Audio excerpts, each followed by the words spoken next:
तो उनके वो जो रूल्स होते हैं वो अगली क्लास में पढ़ेंगे, क्योंकि हमें साथ साथ इंग्लिश की स्पीकिंग भी करना है और हमें अपना उच्चारण सुधारना है। तो क्यों ना पहले हम अपनी डेली लाइफ में कुछ बार बार बोले जाने वाले शब्दों का प्रोनाउंसिएशन कर लें।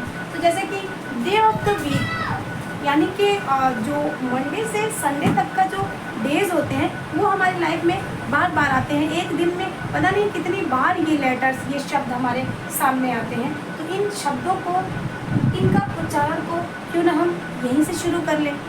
हम अपनी अंडरस्टैंडिंग और रीडिंग को चालू रखेंगे।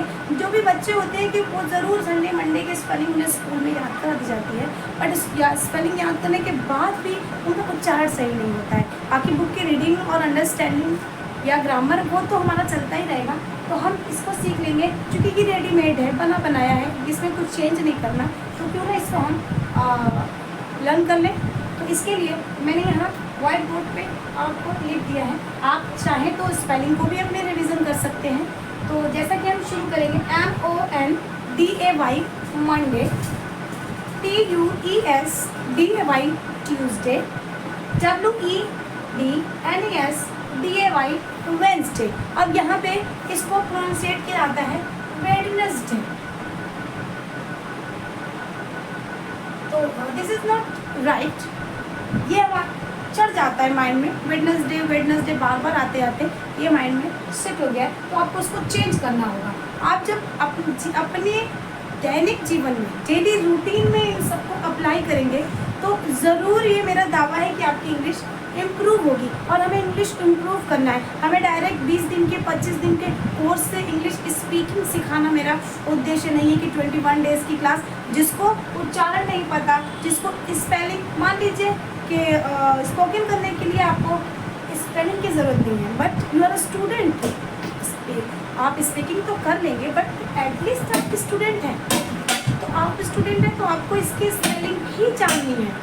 तो हम सिर्फ इसका उच्चारण न रखिए, इसकी स्पेलिंग को भी रिवीजन करेंगे। तो यहाँ से जब हम शुरू करेंगे, तो जब हम गलतियों को यहीं पे सुधार लेंगे, तो आगे जाके हमें इन प्रॉब्लम्स का सोल्यूशन मिल जाएगा और हमें प्रॉब्लम आएंगे ही नहीं। तो ये जो वेडनेसडे होता है, इसको हम आज ही अपनी लाइफ में सेट कर लेंगे। वेंसडे क्या होगा? ये Wednesday. The next is the Thursday. इसको बहुत ज़्यादा अलग अलग करके Thursday, it's no need to say Thursday. This is Thursday. आप र को नहीं भी बोलेंगे तो चल जाएगा। Thursday. The next is the Friday. ये अपनी जगह बिल्कुल ठीक है। फ्राइडे ये बहुत मिस हो जाता है। सैटरडे, तो इसको लोग सैटरडे ऐसे बुलाते हैं, सैटरडे। तो ये जो है ये ठीक नहीं है, आप इसको सही कर ले। क्या होगा ये? सैटरडे। र को इंग्लिश में बहुत ज़्यादा जगहों पे आप आगे जाएंगे तो इसको प्रोनाउंसिएट नहीं किया जाता, बहुत रफली और इसको बोला जाता है जैसे सैटरडे। बोले मेरे साथ, Saturday. Wednesday. Last is the Sunday. ये अपनी जगह ठीक है, संडे। तो प्रॉब्लम्स आती हैं यहीं पे। इसको मैं नोट कर देती हूँ। इसको पढ़ते हैं, पढ़ा जाता है सैटरडे। तो आप इसको सैटरडे ना पढ़ के सैटरडे पढ़ेंगे, ये सही है आपके लिए।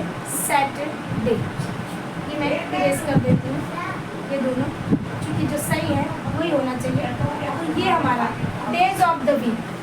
कभी भी in days of the weeks को वीक्स नेम नहीं कहना चाहिए। कहीं कहीं पे मैंने बहुत बार देखा है, और टीचर भी कभी कभी कह देते हैं weeks name. What is the weeks name? Weeks name नहीं होता है, डेज ऑफ द वीक, यानी सप्ताह के दिन। एक सप्ताह में जो 7 दिन होते हैं उन दिनों के नाम। तो आप कभी भी वीक्स नेम नहीं बोलेंगे, आपको बोलना होगा डेज ऑफ द वीक, यानी सप्ताह के दिन। इसको एक बार फिर से हम प्रोनाउंसिएट करेंगे। Monday, Tuesday, Wednesday, Thursday, Friday, Saturday, Sunday. जैसे हमने डेज ऑफ द वीक को सही किया, क्योंकि डेज ऑफ द वीक रोज़ हमारे लाइफ में आते हैं। हमें रोज़ बोलना है कुछ ना कुछ, कहीं ना कहीं। मंडे, ट्यूसडे, वेडनेसडे, कल कौन सा डे था? मंडे। कल कौन सा दिन आने वाला है? वेडनेसडे। या आज कौन सा डे है? Sunday, Tuesday, Thursday. तो ये रोज़ बोलना है। इस तरह से ये जो मंथ ऑफ द ईयर होते हैं, ये जो साल के महीने बोलने हैं ये भी हमें एक दिन में ज़रूर कहीं ना कहीं और इनको बोलना होता है। तो हम इस मंथ ऑफ द ईयर की उच्चारण को भी हम लोग आज ही सही कर लेंगे। तो हम स्टार्ट करते हैं जनवरी, फरवरी, मार्च, अप्रैल, मई, जून, जुलाई, अगस्त, सितंबर, अक्टूबर, नवंबर एंड दिसंबर। इनमें 2-3 जो मिस्टेक होती हैं वो जनवरी तो ठीक है, फरवरी, यहाँ इसको फरवरी बोलते हैं, फरवरी, मार्च, अप्रैल को ज़्यादातर अप्रैल बोला जाता है। तो ये जो शुरू से माइंड सेट हो गया है अप्रैल का, इसको हमें हटाना होगा। हम अपने लाइफ में इसको डेली यूज़ में बदल देंगे, इसको हम लोग अप्रैल बोलेंगे। क्या बोलेंगे? अप्रैल। मई, जून, जुलाई, ठीक है, ये अगस्त होता है, इसको अगस्त बोला जाता है, बट आप अपना प्रोनाउंसिएशन सही कर लें, अगस्त। सितंबर, सितंबर ना बोल के इसे आप आज से ही और अभी से ही सितंबर बोलेंगे। सितंबर के बाद नेक्स्ट इज अक्टूबर, अक्टूबर ना बोल के इसको अक्टूबर बोलेंगे। एंड दिस इज नवंबर, इसे कहा जाता है नवंबर। तो आप इसको बदल लेंगे आज और अभी, नवंबर। क्या बोलेंगे? नवंबर। एंड दिसंबर। र को इतना रफली यहाँ नहीं बोला जाता, आप बोल सकते हैं जैसे कि आप अगर आपने बोले नवंबर, दिसंबर, र सिर्फ हल्का सा टच होना चाहिए, र को पूरा को बोले नवंबर, र ऐसे नहीं, नवंबर, दिसंबर। तो इन चीज़ को ये आप बार बार इसको वीडियो को देखेंगे और बार बार इसकी प्रैक्टिस करेंगे तो आपकी जो डेली लाइफ में आप जो चीज़ों को बोलते हैं वो उच्चारण आपका से हो जाएगा। और मुझे पूरी उम्मीद है कि आज की मेरी क्लास से आपको ज़रूर कोई ना कोई फ़ायदा होगा। अगर आपको मेरी क्लास से ज़रा भी कोई फ़ायदा हुआ तो प्लीज़ इसे लाइक करें, सब्सक्राइब करें और इस पर आपको अगर इसमें कुछ गलतियाँ लगती हैं तो आप इसमें कुछ कमेंट करके मुझे ज़रूर